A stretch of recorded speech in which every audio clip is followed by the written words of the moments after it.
Hello മക്കളെ, physics പരീക്ഷ കഴിഞ്ഞു. നിങ്ങളുടെ എക്സ്പീരിയൻസ് തീർച്ചയായിട്ടും നിങ്ങൾ കമൻറ്റ് ബോക്സിൽ കമൻറ്റ് ചെയ്യുക.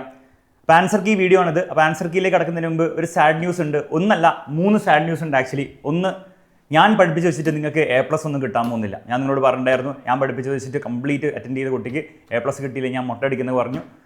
ഞാൻ പഠിച്ച് വെച്ചിട്ട് അൺഫോർച്ചുനേറ്റ്ലി മക്കളെ, സത്യം പറയാലോ, A+ കിട്ടില്ല. പക്ഷെ ഫുൾ മാർക്ക് ആയിരിക്കും കിട്ടാൻ പോകുന്നത്. ഇപ്പോൾ ആലോചിക്കുന്നുണ്ടോ? ഒരു കമൻറ്റിൽ തുടങ്ങും, ഫുൾ മാർക്ക്, എവിടെ ഫുൾ മാർക്ക്? വിത്ത് പ്രൂഫ് ഞാൻ കാണിച്ചു തരും. എൻ്റെ കൂടെ നിങ്ങൾ എന്താ ചെയ്തതെന്ന് എനിക്കറിയില്ല കഴിഞ്ഞ 2 ദിവസം. പക്ഷേ എക്സാം വിന്നറിൻ്റെ ക്ലാസ്സസ് അലക്സാറിന് കൂടെ കഴിഞ്ഞ ദിവസങ്ങളായിട്ട് പഠിച്ച എല്ലാ കുട്ടികൾക്കും ഫുൾ മാർക്ക് എഴുതി വെക്കാനുള്ള എല്ലാ കാര്യങ്ങളും ഇന്നത്തെ പേപ്പറിൽ ഉണ്ടായിരുന്നു എന്ന് തന്നെയാണ് സത്യം. അത് വിത്ത് പ്രൂഫ് ഞാൻ കാണിക്കും. ആർക്കെങ്കിലും സംശയം ഉണ്ടെങ്കിൽ തീർച്ചയായിട്ടും അവസാനം വരെയും കാണാം. എന്നിട്ട് ഓരോ കാര്യങ്ങളും നിങ്ങൾ സ്ക്രൂട്ടനൈസ് ചെയ്തോ. എന്നിട്ട് നിങ്ങൾ കമന്റ് ബോക്സിൽ എന്തുകൊണ്ട് കമന്റ് ചെയ്തു, ഒരു വിഷയം കാര്യമില്ല. ഓക്കെ, അപ്പോൾ ഫുൾ മാർക്ക് ആയിരിക്കും കിട്ടാൻ പോകുന്നുള്ള ഒരു സന്തോഷ വാർത്ത പറഞ്ഞിട്ടായിരിക്കും ഞാൻ മുന്നോട്ട് പോകാൻ പോകുന്നത്. Okay, ready. രണ്ടാമത്തെ കാര്യം സാഡ് ന്യൂസ്. അത് റിയൽ സാഡ് ന്യൂസ് ആണ്. മാത്സ് ഈസി ടഫാവും നമ്മൾ പ്രതീക്ഷിച്ചു, ടഫായില്ല ഈസി. ഫിസിക്സ് ടഫാന്ന് വിചാരിച്ചു, ടഫായില്ല ഈസി.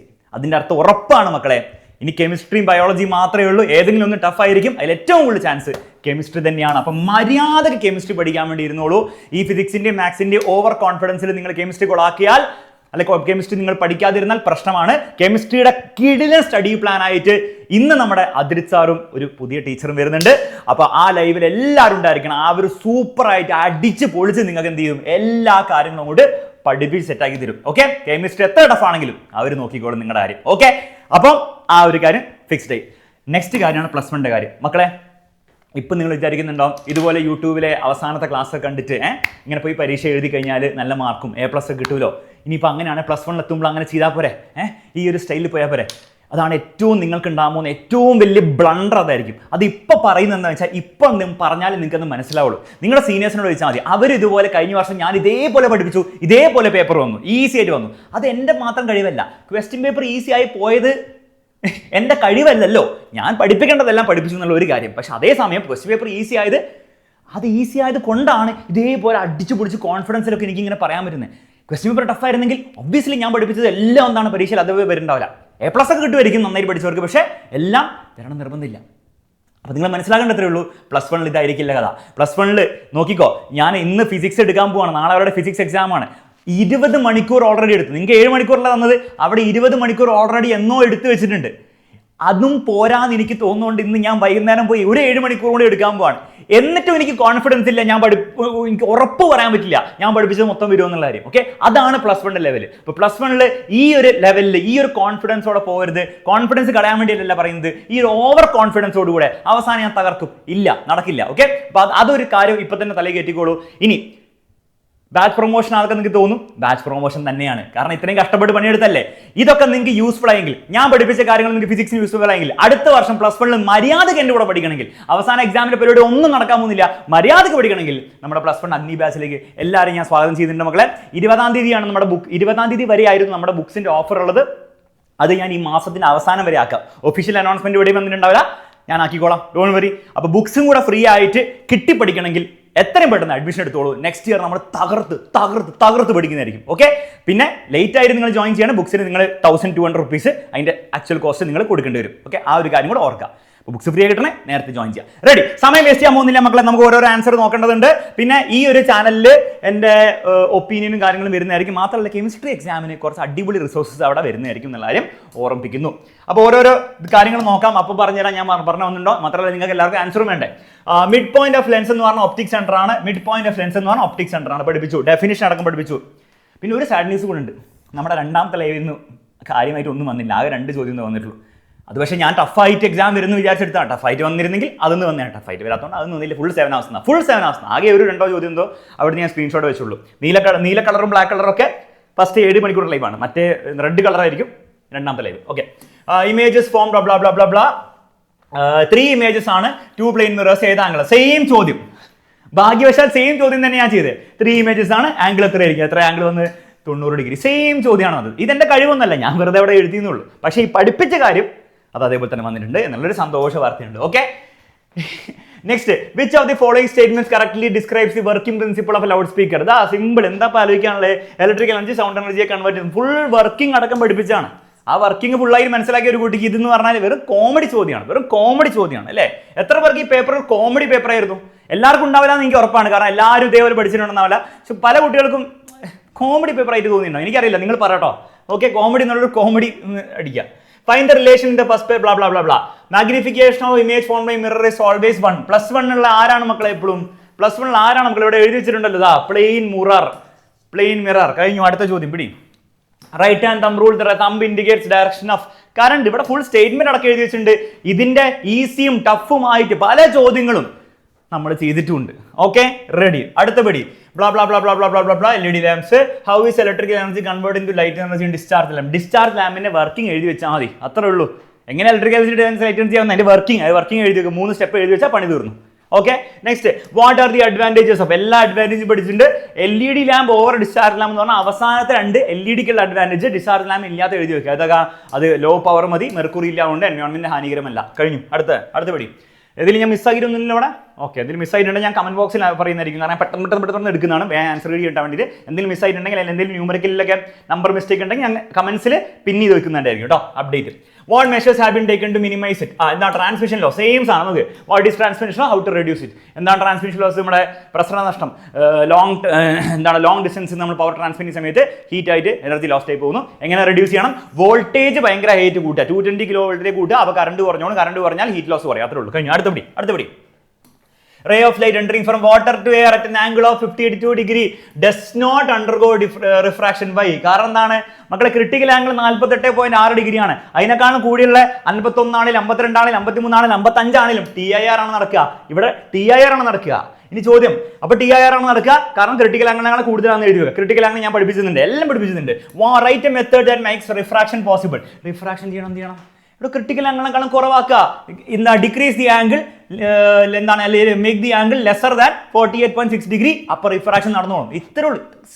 കോമഡി ചോദ്യമാണ്. ഓക്കെ, ഇനി ഇവിടെ എനിക്കൊരു സിമ്പതി ഉള്ളത് ബൈഹാർട്ട് മാത്രം. ഞാൻ ഒന്നും പഠിക്കൂല, ഞാൻ വെറുതെ ആൻസർ മാത്രം പഠിച്ചു എന്ന് പഠിച്ച കുട്ടിക്ക് ഒരു പക്ഷേ ഇതൊന്നും ചിലപ്പോൾ കിട്ടിയിട്ടുണ്ടാവില്ല, അല്ല അറ്റ്ലീസ്റ്റ് ആ എന്തുകൊണ്ടെന്നുള്ള ആ ഒരു സംഗതി എഴുതാൻ പറ്റിയിട്ടുണ്ടാവില്ല.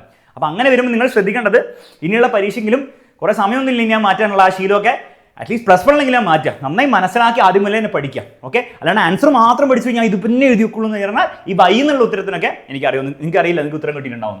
പവർ ഓഫ് ലെൻസസ്, പവറൊക്കെ സിമ്പിൾ, നമ്മൾ ന്യൂമറിക്കൽ വരെ ചെയ്തതാണ്. -0.5D ആണ്. അപ്പോൾ എന്താ what is relation between power of, ആ ഇക്വേഷൻ എഴുതി വെക്കാം. എന്നിട്ട് ഫോക്കൽ ലെങ്ത് ഈക്വൽ, നേരെ തിരിച്ചെഴുതാം. ഫോക്കൽ ലെങ്ത് ഈക്വൽ 1/π 1/-0.5 എന്താണ് അവസാനം കേട്ടോ? -2 ഡയോപ്റ്റർ ആണ് കേട്ടോ. -2 ഡയോപ്റ്റർ ആണ് കേട്ടോ. വേറെ ഒന്നും ചോദിച്ചില്ല, കാരണം ഇവർക്ക് ഇതിന്ന് കുറേ ടഫ് ചോദ്യങ്ങൾ ചോദിക്കായിരുന്നു. എന്ത് ലെൻസാണ്, എന്ത് ലെൻസാണ്, എന്തിന്റെ റെമഡിയാണ് ഇത് എന്നൊക്കെ ചോദിക്കായിരുന്നു. ഒന്നും ചോദിച്ചില്ല അവിടെ. മനസ്സിലായി? ഇത് സിമ്പിൾ ആണ് actually. Government is promoting installation of solar panels by incentives. Explain the significance in the context of energy crisis. Basically ഒന്ന് എനർജി ക്രൈസിന്റെ ഡെഫിനിഷൻ എഴുതി വെക്കുക, വേണമെങ്കിൽ റീസൺ എഴുതി വെക്കുക. പിന്നെ ഞാൻ പഠിപ്പിച്ചില്ല എനർജി ക്രൈസിസ് എങ്ങനെ ഓവർകം ചെയ്യണമെന്നില്ല. അതിന്റെ ഫസ്റ്റ് മെത്തേഡ് എന്തായിരുന്നു? Renewable sources. അപ്പോൾ നിങ്ങൾ കുറച്ച് എഴുതി വെച്ചാൽ മതി എന്തെങ്കിലുമൊക്കെ. റിന്യൂവബിൾ സോഴ്സ് ഉപയോഗിക്കുന്നതോടെ നമുക്ക് എന്താണ്, അത് റിപ്ലെനിഷ് ചെയ്തുകൊണ്ടിരിക്കും അല്ലേ? സോളാർ എനർജിക്ക് റിപ്ലെനിഷ് ചെയ്തുകൊണ്ടിരിക്കും. അതുകൊണ്ട് അത് തീരില്ല. അപ്പോൾ ബേസിക്കലി എന്താണ്, അതിന്റെ അവൈലബിലിറ്റി കുറയില്ല. അതുകൊണ്ട് എനർജി ക്രൈസിസ് നമുക്ക് പ്രിവെന്റ് ചെയ്യാൻ പറ്റും. ഓക്കെ, ഇത് തന്നെയാണ് നമ്മൾ ആ എനർജി ക്രൈസിന്റെ റീസണിൽ പഠിച്ചത്. അതൊന്നും നിങ്ങൾ നിങ്ങളുടെ ഭാഷയിൽ എടുത്ത് എഴുതിയാൽ മതിയായിരുന്നു. ഇതൊന്നും ടഫാന്ന് പറയല്ലേ, ഇത് തമാശയാണ്, ഇത് തമാശ ചോദ്യങ്ങളാണ്. ഇലക്ട്രിക് ഹീറ്ററിന്റെ റെസിസ്റ്റൻസ് 690 ആണ്. Design to operate 230 volt. What are the characteristics of good heating coil? Good heating coil എന്ന് പറഞ്ഞാൽ നിക്രോമിന്റെ 4 പ്രോപ്പർട്ടീസ് എഴുതി വെച്ച പണി തീർന്നില്ലേ? Okay, calculate heat energy blah blah blah blah 30 minutes. ആ കാൽക്കുലേഷൻ ഇവിടെ കൊടുത്തിട്ടുണ്ട്. അവസാനം കിട്ടുന്ന ആൻസർ ഇതായിരിക്കും. നമ്പറിൽ എന്തെങ്കിലും മാറ്റം ഉണ്ടെങ്കിൽ ഞാൻ കമന്റ് ബോക്സിൽ അപ്ഡേറ്റ് ചെയ്യും. നമ്പറിൽ മാറ്റില്ല എന്നാണ് എൻ്റെ വിശ്വാസം. 230 690 കട്ട് ആവും 3 ആട്ടോ. ഓക്കെ, അത് കിട്ടാ. ഞാൻ എപ്പോഴും പറഞ്ഞിട്ടുണ്ട്, എപ്പോഴും 230 ആണ്. ഒന്നെങ്കിൽ 115 ഉണ്ടാവും, അല്ലെങ്കിൽ 460 ഉണ്ടാവും, അല്ലെങ്കിൽ 920 ഉണ്ടാവും. എല്ലാം റിലേറ്റഡ് ആണ്. എപ്പോഴും ആ കട്ട് ചെയ്യാനുള്ള സാധനം ഉണ്ടാവും. അത് കട്ട് ചെയ്യാത്തവർ ഫുള്ള് ചെയ്തവർക്ക് ഇത് ബുദ്ധിമുട്ടുണ്ടാവും. എല്ലാവർക്കും ബുദ്ധിമുട്ടുണ്ടാവില്ല എന്നെല്ലാവരും ഓർമ്മിപ്പിക്കുന്നു. ഓക്കെ, ഇതെന്താ സാധനം മക്കളെ? Why does the bulb glow? ഇത് എന്താ സാധനം? ഇതേ സാധനം തന്നെയല്ലേ, ഇത് തിരിച്ചു വെച്ചെന്നല്ലേ ഉള്ളൂ. ഒരു കോയിൽ ഇങ്ങനെ വെച്ചു, മറ്റേ കോയിൽ ഇങ്ങനെ വെച്ചു, അത്രയല്ലേ ഉള്ളൂ. എന്താ സാധനം? മ്യൂച്വൽ ഇൻഡക്ഷൻ ആണ്. ഓക്കെ, അപ്പോൾ എന്തുകൊണ്ടാണ്? Due to mutual induction. ഇവന്റെ മാഗ്നറ്റിക് ഫ്ലക്സ് ചെയ്യുമ്പോൾ മറ്റവന്റെ മാഗ്നറ്റിക് ഫ്ലക്സ് ചെയ്യുന്നത് EMF ഉണ്ടാവും, അത്രേ ഉള്ളൂ. സോഫ്റ്റ് ആൻഡ് കോർ വെക്കുമ്പോൾ എന്ത് ചേഞ്ച് ആയിരിക്കും ബൾബിന്റെ ബ്രൈറ്റ്നസ് ഉണ്ടാവും? എന്തായിരിക്കും ഉണ്ടാവും? അത് പഠിച്ചല്ലേ ബൾബിന്റെ ബ്രൈറ്റ്നസ് ഓരോ കേസിലും. സോഫ്റ്റ് ആൻഡ് കോർ വെക്കുമ്പോൾ ബാക്ക് EMF കൂടും, ബൾബിന്റെ ബ്രൈറ്റ്നസ് മിനിമം ആയിരിക്കും. ബ്രൈറ്റ്നസ് കുറയുന്ന എഴുതി വെക്കുക. കാരണം എന്താണ്? കാരണം ചോദിച്ചിട്ടുണ്ടോ? Justify your answer. എന്തുകൊണ്ടാണോ? ബാക്ക് EMF ഉണ്ടാവും, സെൽഫ് ഇൻഡക്ഷൻ കാരണം. അത് എഴുതി വെച്ചാൽ അതൊക്കെ പഠിച്ചതല്ലേ, ഇതിനേക്കാളും ടഫ് ചോദ്യങ്ങൾ ചെയ്ത് പഠിച്ചതല്ലേ. നെക്സ്റ്റ് പറ, കോപ്പി ചെയ്ത് blah blah blah blah direction of current എങ്ങോട്ടായിരിക്കും? പോസിറ്റീവ് സ്റ്റാർട്ട് ചെയ്യും, മുകളിലേക്ക് പോകും, ഇങ്ങനെ പോകും, ഇങ്ങനെ താഴേക്ക് വരും, ഇങ്ങനെ നെഗറ്റീവിലേക്ക് എത്തും. Okay, next identify the mark the north Paul. North Paul ഏതൊക്കെ ഉണ്ടാവാം? നോക്കി, ഇവിടെ കറണ്ട് എങ്ങനെയാണ് കയറുന്നത്? ഇവിടെ കറണ്ട് ഇങ്ങനെയാണ് കയറുന്നത്. ഇങ്ങനെ എന്ന് പറഞ്ഞാൽ ഇതാണ് ക്ലോക്ക് വൈസ്, ഇത് ആന്റി ക്ലോക്ക് വൈസ് ആണ്. ഇന്നലെ ആന്റി ക്ലോക്ക് വൈസ് എന്നൊക്കെ പറഞ്ഞിട്ട് എന്തൊക്കെയായിരുന്നു ബഹളം. പറയുന്നില്ല. ഓക്കെ, അങ്ങനത്തെ ആറ്റിറ്റ്യൂഡിലൊന്നും +1ലേക്ക് വരല്ലേ. മര്യാദ പഠിച്ചു പോവാ, ടെക്സ്റ്റ് ബുക്കിലെ സാധനം അതേപോലെ പഠിച്ചിട്ട് അത് വേറെ ചോദ്യത്തിന് ഉത്തരമൊക്കെ പറയും. ഓക്കെ, അവിടെ ഇന്നലെ രാത്രി എൻ്റെ മൂഡ് മൊത്തം അത് കാരണം പോയി. അപ്പോൾ ഡസല്ല. പറ, ഇതെന്താ സാധനം? Anti clock vice. ആന്റി ക്ലോക്ക് വൈസിന് എന്ത് പോളാണ് മക്കളെ? നോർത്ത് പോളാണ്. അപ്പോൾ എഴുതി വെക്കുക, ആന്റി ക്ലോക്ക് വൈസ് ആണെങ്കിൽ കറണ്ട് നോർത്ത് പോളാണ്, ക്ലോക്ക് വൈസ് ആണ് സൗത്ത് പോൾ. അതാണ് ജസ്റ്റിഫിക്കേഷൻ. ഇനി വേറെ രീതിയിലും ജസ്റ്റിഫിക്കേഷൻ എഴുതാം. ഇവിടെ എന്താണ്, ഇങ്ങനെയാണ് കറണ്ട് കയറുന്നെങ്കിൽ ഇവിടെ മാഗ്നറ്റിക് ഫീൽഡ് പുറത്തേക്കാണ് വരിക, പുറത്തേക്ക് വരുന്ന സ്ഥലം നോർത്ത് പോൾ. അങ്ങനെ എഴുതിയാലും കുഴപ്പമില്ല. ഓക്കെ, ഞാൻ ബാച്ചിൽ പഠിപ്പിച്ചുമ്പോൾ ആ രീതിയിലും കൂടി പഠിപ്പിച്ചിട്ടുണ്ട്. അങ്ങനെ എഴുതിയാലും കുഴപ്പമില്ല. അതാണ് കുറച്ചുകൂടി ആക്ച്വലി കറക്റ്റ്. ഏത് എഴുതിയാലും മാർക്ക് കിട്ടും. ഓക്കെ, അപ്പോൾ എന്താ ചോദ്യം? North Paul. നോർത്ത് പോൾ എവിടെ ആയിരിക്കും ഉണ്ടാവും? ഇവിടെ ഉണ്ടാവും. സൗത്ത് പോൾ എവിടെ ആയിരിക്കും ഉണ്ടാവും? സിമ്പിൾ പരിപാടി. കാരണം ഇവിടെയാണ് ആന്റി ക്ലോക്ക് വൈസ് ഉണ്ട്, anti clock vice north pole. ഇത്രേ ഉള്ളൂ. റെഡി? ബുദ്ധിമുട്ടില്ല, മുന്നോട്ട് പോകാം. എന്താണ് ഐഡന്റിഫൈ ദ ഡയഗ്രാം? ഇതൊക്കെ ഞാൻ പറഞ്ഞിട്ടുണ്ടായിരുന്നു. പിക്ചർ കാണിക്കും, ഇതിന് ഐഡന്റിഫൈ ചെയ്യാൻ പറയും. ഓക്കെ, അപ്പൊ ഏതാണ് പറ മക്കളെ? ഇത് ഇൻഫിനിറ്റി ദൂരം നിന്ന് വരുന്ന കാണാൻ പറ്റുന്നില്ല. അതെന്താണ്? നിയർ സൈറ്റഡ്നെസ് അഥവാ മയോപ്പിയ. അടുത്തെന്ന് വെച്ചു, നിയർ പോയിന്റ് വെച്ചു, അത് കാണാൻ പറ്റുന്നില്ല. അതെന്താണ്? Long sightedness. ദൂരമുള്ള കാണാൻ പറ്റും, അടുത്തുള്ള സാധനം കാണാൻ പറ്റില്ല. ഹൈപ്പർമെട്രോപ്പിയ. ഹൈപ്പർമെട്രോപ്പിയല്ലേ ചോദിച്ചത്? ഹൈപ്പർമെട്രോപ്പിയ. ജസ്റ്റിഫൈ യുവർ ആൻസർ കാരണം എന്താണ്? ഇവിടെ അടുത്ത് വെച്ചുള്ള സാധനം കാണാൻ പറ്റില്ല എന്ന് എഴുതി വെച്ചാൽ മതി. മനസ്സിലായി? സോ ജസ്റ്റിഫൈ എഴുതാൻ പറ്റില്ല. അതിന്റെ അർത്ഥം എന്താ? നിങ്ങളൊന്നും പഠിച്ചിട്ടില്ല എന്നതിന്റെ അർത്ഥം. മനസ്സിലായി? ഹൗ ക്യാൻ ദിസ് ബി എങ്ങനെ കറക്റ്റ് ചെയ്യണം? പഠിച്ച് ഇത് വെക്കുക. Hypermetropia, self convex lens. എത്ര പ്രാവശ്യം ഇതൊക്കെ പഠിപ്പിച്ചിട്ടുണ്ട്. ഓക്കെ, എത്ര പ്രാവശ്യം എന്ന് പറഞ്ഞാൽ ഞാൻ സ്ക്രീൻഷോട്ട് വെച്ചത് 7 മണിക്കൂർ ലൈവിനുള്ളൂ കേട്ടോ. അത് വേറെ കാര്യം. Okay, fuels are blah blah blah blah blah blah blah. What are the drawbacks of partial combustion? എന്താ? 2 എഴുതി വെക്കുക. കാർബൺ മോണോക്സൈഡ് ആയിരിക്കും കൂടുതൽ ഉണ്ടാവുക, സൂട്ട് ഉണ്ടാവും, പിന്നെ എന്താണ് ഭയങ്കര എൻവയോൺമെന്റൽ ഹാർംഫുൾ ആണ്. പിന്നെ എന്നാൽ പഠിപ്പിച്ചപ്പോൾ പറഞ്ഞിട്ടുണ്ട് ഗ്ലോബൽ വാർമിംഗ് കോസ് എന്നുള്ളതൊക്കെ എഴുതി വെക്കുക. അത്രേ ഉള്ളൂ. Write the conditions for favourable. പിടി, ഇതൊക്കെ പഠിക്കണമെന്ന് പറഞ്ഞതാണ്. ഇത് ഞാൻ എക്സ്പ്ലെയിനും കൂടി ചെയ്തു തന്നു. ചില കാര്യങ്ങൾ ഞാൻ വെറുതെ പഠിക്കാൻ വേണ്ടി ഇതൊക്കെ ഞാൻ എക്സ്പ്ലെയിൻ ഓരോ പോയിന്റ് അണ്ടർലൈൻ ചെയ്ത കാര്യം കൂടി ഉണ്ട് ഇവിടെ. എഴുതി വെക്കുക. അത് നെക്സ്റ്റ് ഫൈൻഡ് ദ എഫക്റ്റീവ്. ഇതിനേക്കാളും ടഫ് ചോദ്യങ്ങളൊക്കെ നമ്മൾ ചെയ്തിട്ടുണ്ട്. ഓക്കെ, അപ്പോൾ ഇത് ടഫ് ആണെന്നൊന്നും പറയരുത് കേട്ടോ. ഇത് 2 രീതിയിൽ ചെയ്യാം. ഇതിന്റെ എഫക്റ്റീവ് റെസൻസ് കിട്ടാൻ വേണ്ടി ഒന്നേ ഈ ഫോർമുല ഉപയോഗിക്കാം, അപ്പോൾ 50 ഓം കിട്ടും. അല്ലെ ആലോചിച്ച് കൂടെ, രണ്ടും സെയിം ഐഡന്റിക്കൽ അല്ലേ. അപ്പോൾ R/N ഉപയോഗിച്ചാൽ പറയും. R/N എന്നാൽ R/2 എന്ന് പറഞ്ഞാൽ അവിടെ നിന്ന് 50. ഇങ്ങനെ നമ്മൾ വലിയ ചോദ്യമൊക്കെ ചെയ്തല്ലേ, കുറേ റെസിസ്റ്റേഴ്സ് ഉള്ളേ. ഇത് 2 അല്ലേ ഉള്ളൂ. ഓക്കെ, അപ്പോൾ ഇത് രണ്ടും കൂടി ചേർന്നാൽ 50. 50 65 എത്ര അവസാനം കിട്ടുക? 115 ഓം അല്ലേ? കറക്റ്റ് അല്ലേ? 50 110 115. ഓക്കെ, 115 ആയിരിക്കും. പിന്നെ എന്താണ് പറഞ്ഞത്? വോൾട്ടേജ് അക്രോസ് 65 ഓം. അപ്പോൾ ഇതിന്റെ ആൻസർ 115 ആണ്. വോൾട്ടേജ് അക്രോസ് 65 ഓം ഈസ് 230 ആണോ മക്കളെ? കറണ്ട് സെയിം ആയിരിക്കും എല്ലാവർക്കും. കാരണം ഇവനും ഇവിടെ 50 ഓം ഉണ്ടെങ്കിൽ അതിലൂടെ കറണ്ട് സെയിം ആയിരിക്കും എഫക്റ്റീവ്ലി. പക്ഷെ വോൾട്ടേജ് സെയിം ആയിരിക്കുമോ? മക്കൾ ആലോചിച്ചു. ഈ സാധനവും പിന്നെ ഈ 2 പേരും കൂടെ മൊത്തത്തിൽ നോക്കുക, സീരീസിലാണ്. സീരീസിൽ കറണ്ട് സെയിം ആയിരിക്കും, പക്ഷെ വോൾട്ടേജ് സെയിം ആയിരിക്കുമോ? വോൾട്ടേജ് ബാറ്ററിയുടെ വോൾട്ടേജ് 2 പേർക്ക് കിട്ടുമോ? ഇല്ല, വോൾട്ടേജ് സ്പ്ലിറ്റ് ആയിട്ട് കിട്ടുക. അപ്പോൾ ഒന്നാലോചിക്കാനില്ല. ആൻസർ എന്താണ്? നോ എന്ന് എഴുതുക. കാരണം എന്താണ്?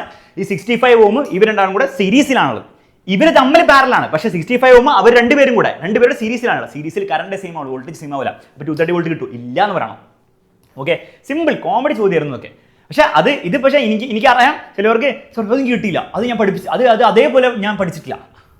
എല്ലാം അതേപോലെ പഠിക്കാൻ പറ്റില്ല. മനസ്സിലല്ലേ? വേറെ കാര്യം, if the 100 ohm resistor R3 ഈ സാധനം സർക്യൂട്ടിൽ നിന്ന് റിമൂവ് ചെയ്താൽ എഫക്റ്റീവ് റെസിസ്റ്റൻസ് ഡിക്രീസ്. ഇവിടെ കുറച്ച് പേർക്ക് കൺഫ്യൂഷൻ വന്നിട്ടുണ്ടാവും. പക്ഷേ എത്രയോ പ്രാവശ്യം നമ്മൾ പറഞ്ഞിട്ടുണ്ട് മക്കളെ, പാരലിൽ നിങ്ങൾ ആഡ് ചെയ്തുകൊണ്ടിരുന്നാൽ എഫക്റ്റീവ് റെസിസ്റ്റൻസ് കുറഞ്ഞുകൊണ്ടിരിക്കുകയാണ് ചെയ്യാം. പാരലിൽ അപ്പോൾ നിങ്ങൾ റിമൂവ് ചെയ്താലോ ഇവനെ എടുത്ത് മാറ്റിയാലോ എഫക്റ്റീവ് റെസിസ്റ്റൻസ് ഇൻക്രീസ് ആണ് ചെയ്യുക. കാരണം ആലോചിച്ചു, ഇവർ 2 പേരും കൂടി ഉണ്ടായിരുന്നപ്പോൾ 50 ഓമേ ഉള്ളൂ അവർ. പക്ഷെ ഒരെണ്ണം മാറ്റിക്കഴിഞ്ഞാൽ അവൻ 100 ഓം ആവും. അപ്പോൾ എഫക്റ്റീവ് റെസിസ്റ്റൻസ് ഇൻക്രീസ് ആണ് ചെയ്യുക. അപ്പോൾ ആൻസർ എന്താ? ഡിക്രീസ് ചെയ്യുമോ? ഇല്ല, നോ പറയും. ഇൻക്രീസ് ചെയ്യും. കാരണം എന്താണ്? പാരലിൽ നമ്മൾ ഒരാളെ റിമൂവ് ചെയ്ത് കഴിഞ്ഞാൽ ഓവറോൾ റെസിസ്റ്റൻസ് കൂടുകയാണ് ചെയ്യുക. അപ്പോൾ ഇവിടെ 100 ഓം ആയിരിക്കും ബാക്കി ഉണ്ടാവുക. അപ്പോൾ 100ഉം 65ഉം കൂടി ചേർന്നിട്ട് എത്രയായിരിക്കും ഉണ്ടാവും? 165 ആയിരിക്കും ഉണ്ടാവും. 115 വരും. അത്രേ ഉള്ളൂ. കാൽക്കുലേഷൻ കാണിക്കണമെന്നില്ല, ഞാൻ പിന്നെ പറഞ്ഞു എന്നേ ഉള്ളൂ. ഇതൊക്കെ സെയിം ലൈവ് നിന്ന് എടുത്ത് അതേപോലെ തന്നെ ചോദിച്ചിരിക്കുന്നത്. Name the parts labelled X and Y. X എന്ന് പറഞ്ഞാൽ സ്ലിപ്പ് റിംഗ്സ്, വൈ എന്ന് പറഞ്ഞാൽ brushes. Which type of current is produce at output? AC current. കാരണം എന്താണ്? AC ജനറേറ്ററാണ്, സ്ലിപ്പ് റിംഗ്സ് അല്ലേ. Draw the graph AC generator graph വരിക. State the law that helps to find the direction of current in armature coil. കറണ്ടിന്റെ direction കണ്ടുപിടിക്കാൻ വേണ്ടി electro magnetic induction വഴി ഉണ്ടാകുന്ന കറണ്ടിന്റെ ഡയറക്ഷൻ കണ്ടുപിടിക്കാൻ വേണ്ടി റോയൽ എൻഫീൽഡ് E എന്ന് പറഞ്ഞാൽ ഇലക്ട്രോമാഗ്നറ്റിക് ഇൻഡക്ഷൻ, R എന്ന് പറഞ്ഞാൽ റൈറ്റ് ഹാൻഡ് റൂൾ. ആരുടെ റൈറ്റ് ഹാൻഡ് റൂൾ? ഫ്ലെമിങ്ങിന്റെ റൈറ്റ് ഹാൻഡ് റൂൾ. സ്റ്റേറ്റ്മെന്റ് എഴുതി വെക്കണേ. ഈ സ്റ്റേറ്റ്മെന്റ് പഠിക്കാൻ പറഞ്ഞിട്ടുണ്ടായിരുന്നു. സ്റ്റേറ്റ്മെന്റ് എഴുതി വെച്ചാൽ മാർക്ക് കിട്ടുന്ന, അല്ലാത്തവർക്ക് ഒരു 1/2 മാർക്ക് കിട്ടിയിട്ടുണ്ടാവും. ഓക്കെ, ന്യൂമറിക്കൽ ഇതിനേക്കാളും ഗംഭീര ചോദ്യങ്ങൾ ഇതല്ലാത്തൊരു മാഗ്നിഫിക്കേഷൻ ഐറ്റൊക്കെ നമ്മൾ ചെയ്തിട്ടുണ്ടായിരുന്നു. അത് രണ്ടും കൂടി കമ്പൈൻ ചെയ്തിട്ട് അത് നമ്മൾ ഏത് ലൈവ് ഇന്നലത്തെ ലൈവിലാണ് ചെയ്തത്. ഓക്കെ, ഭയങ്കര ക്വസ്റ്റ്യൻ. ആ ക്വസ്റ്റ്യൻ ചെയ്തവർക്ക് ഇതൊക്കെ വെറും തമാശയായിരിക്കും. ആ ക്വസ്റ്റ്യൻ ചെയ്യാത്തവർക്ക് ഇത് ബുദ്ധിമുട്ടിച്ചിട്ടുണ്ടാവും എനിക്ക് തോന്നും. പക്ഷെ ആ ക്വസ്റ്റ്യൻ ചെയ്തവർക്ക് വെറും തമാശയായിരിക്കും എന്നുള്ള ഒരു സംശയമില്ലാതെ ഒരു മടിയില്ലാണ്ട് ഞാൻ പറയും. ഓക്കെ, പറ. Write the height of the blah blah blah blah blah blah. Height രണ്ടും പോസിറ്റീവ് ആണ്. അപ്പോൾ ഹൈറ്റ് രണ്ടും പോസിറ്റീവ് ആയിട്ട് തന്നെ എഴുതും, കുഴപ്പമൊന്നുമില്ല. Calculate magnification of image. Magnification 75/5 plus magnification ആയിട്ട് കാരണം ഇറക്റ്റ് ഇമേജ് ആണ്. Okay, find out the image distance and the focal length. Image അപ്പോൾ ഇവിടെയാണ് കുറച്ച് പേർക്ക് ബുദ്ധിമുട്ടുണ്ടായിരുന്നത്. പക്ഷേ വലിയ ബുദ്ധിമുട്ടൊന്നുമില്ല. കാരണം എന്താണ്, ഇത് നമ്മൾ ചെയ്താണ്. ആ ടഫ് ചോദ്യത്തിൽ നമ്മൾ ഇതേ സാധനം തന്നെയാണ്. മാഗ്നിഫിക്കേഷൻ 1/6 എന്ന് ഓർമ്മയില്ലേ? ഒരു കാറും ബൈക്കും എന്നൊക്കെ പറഞ്ഞിട്ട് മാഗ്നിഫിക്കേഷൻ 1/6 വന്നു. വി കണ്ടുപിടിച്ച് എഫ് കണ്ടുപിടിക്കുക. പിന്നെ അതിൻ്റെ അപ്പുറത്തുള്ള റേഡിയസ് നമ്മൾ കണ്ടുപിടിച്ചാൽ എന്നല്ലേ. ആ കണ്ടുപിടിച്ചവർക്ക് ഇത് കോമഡി ആയിരിക്കും, കണ്ടുപിടിക്കാത്തവർക്ക് ഇത് ബുദ്ധിമുട്ടായിരിക്കും എന്നുള്ളത് എനിക്ക് ഉറപ്പാണ്. മാഗ്നിഫിക്കേഷൻ കണ്ടുപിടിച്ചു, വി കണ്ടുപിടിച്ചിട്ട് ഫോക്കൽ ലെങ്ത് -50 മില്ലിമീറ്റർ. യൂണിറ്റ് ശ്രദ്ധിക്കണം ഇവിടെ, അത്രേ ഉള്ളൂ, വേറെ ഒന്നുമില്ല. ഓക്കെ, ബുദ്ധിമുട്ടില്ല, വലിയ പ്രശ്നമൊന്നുമില്ലായിരുന്നു. പൊതുവെ എപ്പോഴും കോൺവെക്സ് ലെൻസ് ആണ് ചോദിക്കുക. നമ്മുടെ പ്രഡിക്ഷനിൽ വരെ കോൺവെക്സ് ലെൻസ് ആണെന്ന് പറഞ്ഞത്. പക്ഷേ 7 hours ലൈവിൽ എല്ലാം ഞാൻ പഠിച്ചിട്ടുണ്ട്. അത് പഠിപ്പിച്ചവർക്ക് ഇത് വലിയ ബുദ്ധിമുട്ട്, എന്ത് വലിയ ബുദ്ധിമുട്ട്. ഇങ്ങനെ പറഞ്ഞാൽ വരയ്ക്കുക, ബാക്കോട്ട് എക്സ്റ്റെൻഡ് ചെയ്യുക, ഇവിടെ ആയിരിക്കും ഇമേജ് ഉണ്ടാവും. ഇവിടെ ഉള്ള പോലെ തീർന്നു. എന്താണ് കോപ്പി ചെയ്ത് blah blah blah blah. The image formed convex lens is always virtual. Why? എന്തുകൊണ്ടാണ് മക്കളെ? രണ്ട് രീതിയിൽ ഇത് എഴുതാം. ഒന്നെങ്കിൽ എപ്പോഴും ഇവിടെ ആയിരിക്കും, ഒബ്ജക്റ്റിന്റെ സൈഡിലായിരിക്കും എന്താണ് ഈ ഇമേജ് ഉണ്ടാവുമെന്ന് പറയാം, അത് ഒരു ഉത്തരമാണ്. അല്ലെങ്കിൽ നിങ്ങൾക്ക് പറയാം ഇത് എപ്പോഴും റേസിന് ഡൈവേർജ് ആണ് ചെയ്യുക. ഡൈവേർജ് ചെയ്യുകയാണെങ്കിൽ എപ്പോഴും എന്താണ് വെർച്വൽ ഇമേജ് ആണ്. അപ്പോൾ ഏത് രീതിയിൽ എഴുതിയാലും ആൻസർ നിങ്ങൾക്ക് കിട്ടും, മാർക്ക് കിട്ടും. ഓക്കെ, അത് കഴിഞ്ഞു. What are the characteristics of the image. അല്ലെങ്കിൽ നിങ്ങൾ വേണം 2 റേ ഡയഗ്രാം അല്ലേ ഇതിനുള്ളൂ, അതുകൊണ്ട് വരച്ച് വെച്ചാലും മതി. അപ്പോൾ തന്നെ ടീച്ചർ മനസ്സിലാക്കുമ്പോൾ നിങ്ങൾക്ക് സംഭവം പറയാം. സംഭവം ടീച്ചറിന് മനസ്സിലാവുക, നിങ്ങൾക്ക് അറിയുന്നുള്ള കാര്യം ടീച്ചർ മനസ്സിലാക്കാണ് നിങ്ങളുടെ സംഭവം. അത് നിങ്ങൾ എഴുതിയിട്ടോ വരച്ചിട്ടോ ഒക്കെ മനസ്സിലാക്കാം. What are the characteristics. എന്താണ് മക്കളുടെ ക്യാരക്ടറിസ്റ്റിക്സ്? വെർച്വൽ ഇമേജ് ആണ്. ഓക്കെ, കാരണം ഒബ്ജക്റ്റിന് സെയിം സൈഡിലാണ് വന്നിരിക്കുന്നത്. ഓക്കെ, ഞാൻ പറഞ്ഞാണ് ലെൻസിൻ്റെ ഒബ്ജക്റ്റ് സെയിം സൈഡിൽ വന്നാൽ ലെഫ്റ്റ് സൈഡിൽ വന്നു കഴിഞ്ഞാൽ വെർച്വൽ ഇമേജ് ആണ്. പിന്നെ ഡിമിനിഷ്ഡ് ആണ്, പിന്നെന്താ ഇറക്റ്റ് ആണ്. കഴിഞ്ഞു, ഇത്രേ ഉള്ളൂ. ഇത്രയും കാര്യങ്ങൾ എഴുതി വെച്ചു. കഴിഞ്ഞോ? തീർന്നോ? അല്ല, ഒരു ചോദ്യം കൂടി ഉണ്ട്. കോമഡി. Scattering. What are the factors. എന്താണ് മക്കളെ? പാർട്ടിക്കിൾ സൈസിൻ്റെ എഴുതി വെക്കുക. സ്മോൾ സൈസ് ആണെങ്കിൽ റെഡിന് കുറവും ബാക്കിയുള്ളതിനെ കൂടുതലും, വയലറ്റിന് കൂടുതലും. ബിഗ് ആണെങ്കിൽ എല്ലാവരും ഒരേപോലെ എഴുതി വെച്ചാൽ തീർന്നു. Next, explain the reason for. ഇത് എഴുതി വെക്കുക. ഒക്കെ പഠിപ്പിച്ച് ഡയറക്റ്റ് ക്ലാസ് എന്നുള്ളതാണ്. Sky always. ഇത് മാത്രം നമ്മുടെ ഇന്നലത്തെ ലൈവിൽ നിന്ന് വന്നാണ്. Why sky. എന്തുകൊണ്ട്? അറ്റ്മോസ്ഫിയർ ഇല്ലാത്തതുകൊണ്ട് സ്കാറ്ററിംഗ് ഉണ്ടാവില്ല, അതുകൊണ്ട് കളർ ഉണ്ടാവില്ല എന്നുള്ള എഴുതി വെച്ച് എല്ലാ കുട്ടികൾക്കും ഈ പേപ്പറിൽ ഫുൾ മാർക്കായിരിക്കും കിട്ടും. A+ ഉണ്ടാവില്ല. A+ൻ്റെ കാലമൊക്കെ പോയി. ഓക്കെ, അപ്പോൾ അത്രേ പറയാനുള്ളൂ. നിങ്ങളുടെ ഓവറോൾ എക്സ്പീരിയൻസ് പറയാം. ഓവറോൾ എക്സ്പീരിയൻസ് പറയുമ്പോൾ എക്സാമിനറുടെ ക്ലാസ് കണ്ട് അതിൻ്റെ ഗുണം നിങ്ങൾക്ക് ഉണ്ടായിട്ടുണ്ടെങ്കിൽ അത് ഒരു മടിയില്ലാണ്ട് അത് വലിയ കമൻ്റ് ആയിട്ട് തന്നെ എഴുതാൻ വേണ്ടി നിങ്ങളോട് ഒരൊറ്റ റിക്വസ്റ്റ് മാത്രമേ എനിക്കുള്ളൂ. കാരണം പല കുട്ടികളും എന്താണ് ഞാനീ പറഞ്ഞിട്ടുണ്ട് 7 മണിക്കൂർ കാണണം ഫുള്ള് എന്നൊക്കെ പറഞ്ഞെങ്കിൽ അതൊന്നും കണ്ടിട്ടൊന്നും ഉണ്ടാവില്ല. ആവറേജ് വ്യൂവർഷിപ്പിൽ എടുത്ത് നോക്കുമ്പോൾ 20 മിനിറ്റ് 25 മിനിറ്റ് എന്നൊക്കെയാണ് ഓരോ ലൈവിൻ്റെ ഉള്ളത്. അപ്പോൾ എന്തായാലും കണ്ടിട്ടുണ്ടാവില്ല. പല കുട്ടികളും 5 മിനിറ്റ് വരെ കണ്ടിട്ടുണ്ടാവുള്ളൂ. അപ്പോൾ നിങ്ങൾ കണ്ടവരുണ്ടെങ്കിൽ തീർച്ചയായിട്ടും ബാക്കിയുള്ളവർക്ക് പറഞ്ഞു കൊടുക്കുക. കാരണം അത് വിശ്വാസം ആയിക്കോട്ടെ. എന്തിനാണ് നമ്മൾ ബടായി അടിക്കുന്നവരൊക്കെ തോന്നുന്നു ചിലപ്പോൾ നിങ്ങൾക്ക്. പക്ഷെ കുഴപ്പമില്ല, ബടായി അടിക്കാൻ തന്നെ വിചാരിച്ചോ, കുഴപ്പമില്ല. കാരണം പണിയെടുത്തിട്ടല്ലേ, വെറുതെ അല്ലോ. അപ്പോൾ അത്രേ പറയാനുള്ളൂ. അടുത്ത എക്സാമിൻ്റെ കാര്യം പ്രശ്നമാണ് കുറച്ച്. അപ്പോൾ നന്നായി പഠിക്കണം, എക്സ്ട്രാ പഠിക്കണം. അതിനുള്ള എല്ലാ കാര്യങ്ങളും ഇന്ന് വൈകുന്നേരം മുതൽ നമ്മൾ ചെയ്യുന്നതായിരിക്കും ഈ ചാനലിൽ വരിക. അത്രേ പറയാനുള്ളൂ. പിന്നെ അലക്സാറിൻ്റെ ചാനലിൽ കുറച്ച് കെമിസ്ട്രിയുടെ കാര്യങ്ങളൊക്കെ വരും, അതിൻ്റെ പോയി നോക്കിക്കും. Bye take care, all the best. Comment ബോക്സിൽ എല്ലാവരുടെയും ഒരു കമൻറ്റെങ്കിലും. ഓക്കെ, പിന്നെ എന്തെങ്കിലും കറക്ഷൻ ഉണ്ടെങ്കിൽ ഞാൻ കമന്റ് ബോക്സിൽ അറിയിക്കുന്നതായിരിക്കും കേട്ടോ, പിന്നെ ഇത് വെക്കുന്നതായിരിക്കും. Okay, by.